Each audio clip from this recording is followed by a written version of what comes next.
నా అనుభవంతో చెప్తున్నాను. Praise Lord. ఎవరిని కూడా ఆధారం చేసుకోకండి. తల్లిదండ్రులైనా సరే పిల్లల్ని ఆధారం చేసుకోకండి. వాళ్ళు ఎప్పుడు ఎలా మారిపోతారు. ప్రతి ఒక్కరు కూడా మనుషుల మీద, స్నేహితుల మీద, చివరికి కన్న పిల్లల మీద కూడా మీరు నమ్మిక ఉంచొద్దు. వారు విన్నారని అనుకోకండి. ఆకాశమందు ఆసీనుడైన దేవుడు తప్ప ఎవరిని ఆధారం చేసుకోకూడదు. చాలా ఘోరమైన రోజులు.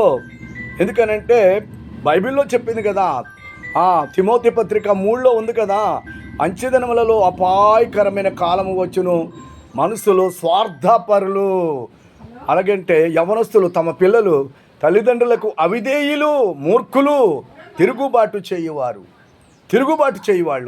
కాబట్టి జాగ్రత్త. నా అనుభవంతో చెప్తున్నాను. ఆకాశమందు ఆసీనుడైన దేవుడు ఆయన ఒక్కడే మనకు ఆధారం. ఆయనే మనకు ఆధారం. ఎవ్వరు కూడా ఎవరి మీద ఆధారపడకండి. పొరపాటున కూడా వాక్యం మీద ఆధారపడండి.